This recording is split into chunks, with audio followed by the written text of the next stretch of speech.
ओम शांति। स्वयं भगवान ने हमें सत्य ज्ञान देकर अनेक खजाने प्रदान किए हैं।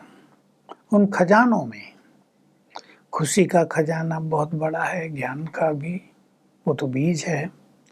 लेकिन बाबा एक खजाने को और बहुत महत्व देते हैं।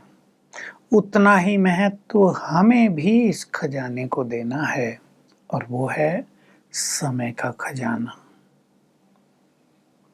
विचार कर लो, क्या आप समय को खजाना मानते हैं, या अपने घंटों घंटों ऐसे ही वेस्ट कर देते हैं इधर उधर की बातों में। हम वेस्ट बातें, यूजलेस बातें, दुनियावी बातें बहुत करते हैं और हमें पता ही नहीं चलता कि हम इस महान खजाने को व्यर्थ गंवा रहे हैं। समय बहुत इम्पोर्टेंट होता है। आप जानते हैं, आपके घर में बच्चे हैं, आप भी कभी स्टूडेंट रहे हैं। जिन्होंने अपने स्टूडेंट काल में समय को महत्व देकर पढ़ाई को महत्व दिया, वो पूरा जीवन खुश रहेंगे, सुखी रहेंगे, सफल होंगे। वो क्वालिफाइड हो जाते हैं तो उसका इफेक्ट, उसका रिजल्ट उन्हें जीवन के हर कदम पर दिखाई देता है।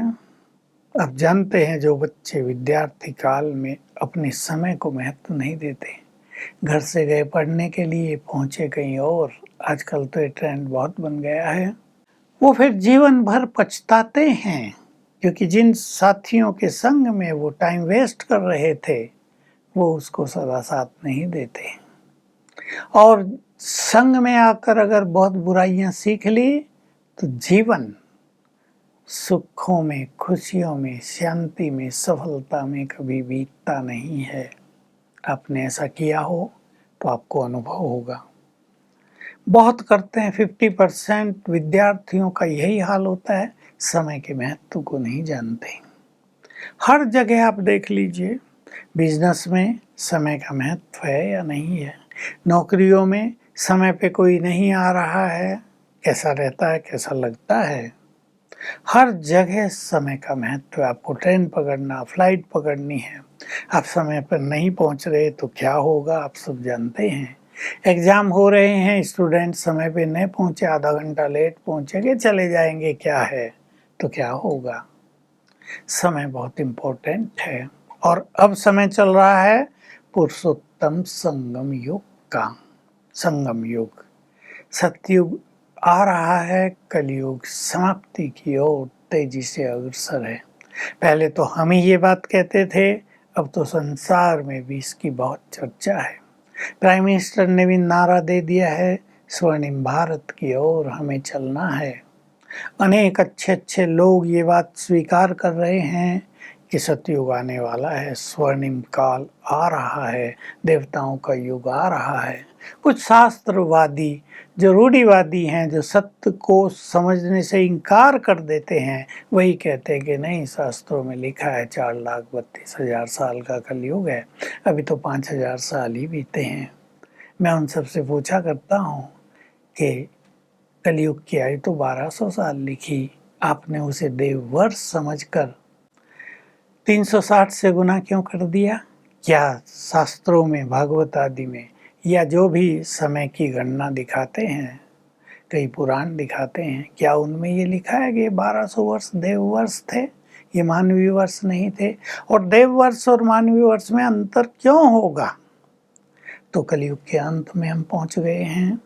ये पुरुषोत्तम संगम युग का समय चल रहा है, क्योंकि भगवान भाग्य बांटने आ गया है। तो इस समय को हम महत्व दें। जरा सी नजर डाल लें, इस समय का क्या महत्व है। सबसे बड़ा महत्व यही वो समय है जब भगवान से हम आत्माओं का मिलन होता है। शालिग्रामों का मिलन शिव से होता है, एक बार नहीं, लंबा काल, जब चाहे सालों साल।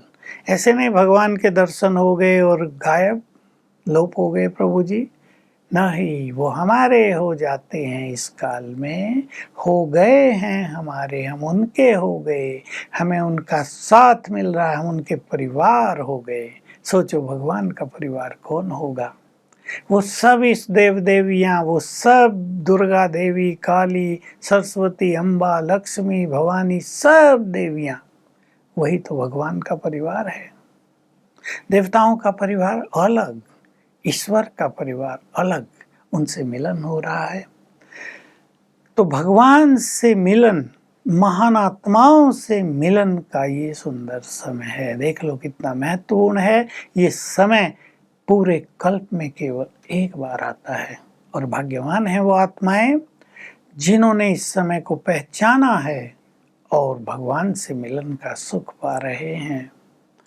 इस समय ही दूसरी बात ले लें, भगवान भाग्य बांट रहे हैं।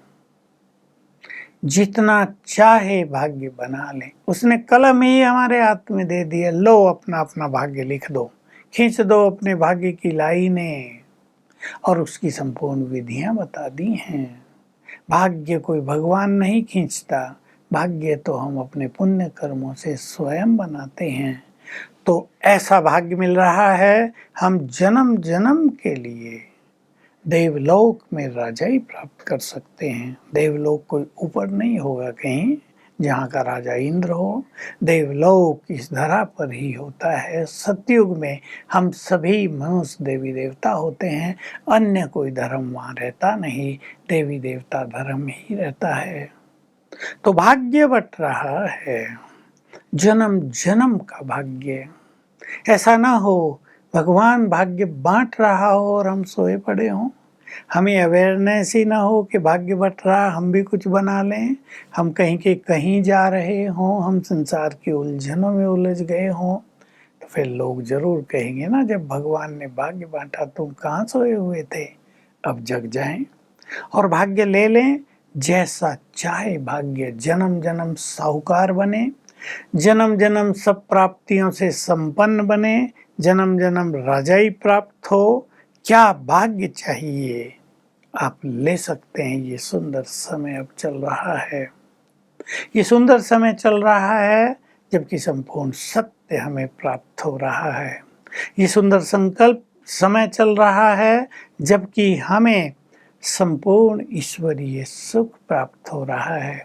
जब हम अपने दुर्गुणों को निकालकर सद्गुणों से अपना श्रृंगार कर सकते हैं, ये समय चल रहा है जब विकारों पर हमारी संपूर्ण विजय हो सकती है, क्योंकि भगवान स्वयं उसके लिए हमें शक्तियाँ दे रहे हैं, बल दे रहे हैं और राह दिखा रहे हैं। ऐसे ऐसे तुम इन पांचों महान शत्रुओं को जानो, जीतो। हम सुनते थे कि किसी बड़ी सेना को जीतना संभव हो सकता है, लेकिन अंदर में जो शत्रु बैठे हैं ये पांच विकार, इनको जीतना बहुत कठिन काम है।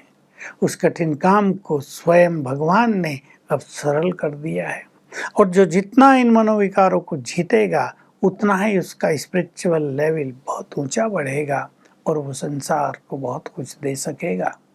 तो मैं तो सभी को ये कहूँगा कि अपने को रूहानी शक्तियों से, ईश्वरीय शक्तियों से, गॉड्स एनर्जी से इतना भर लें कि हम संसार को बहुत कुछ दे सकें। देने का समय आ गया है। संसार का हाल दिनों दिन बिगड़ता जा रहा है और बिगड़ता ही जाएगा। मानसिक रोग सुनामी की तरह चले आ रहे हैं। तो क्या आप समय को पहचानेंगे? भगवान से मिलन का सुंदर समय, भाग्य बनाने का सुंदर समय, स्वयं को सर्व शक्तियों से भरने का सुंदर समय, अपनी वृत्तियों को बदलने का सुंदर समय, अतीन्द्रिय सुख पाने का सुंदर समय है। इसको पहचानें और इन सब खजानों को प्राप्त करें। ये खजाने अविनाशी हैं, जन्म जन्म हमारे साथ चलेंगे, जन्म जन्म आप अपने सिर पे ताज ले सकते हो। ऐसा सुनहरा मौका अब हमारे हाथ में आया है। तो बुद्धिमान मनुष्य वही होता है जो समय को पहचाने, समय की गति को समझे, समय का लाभ उठाए, और आप सभी बुद्धिमान हो। ओम शांति।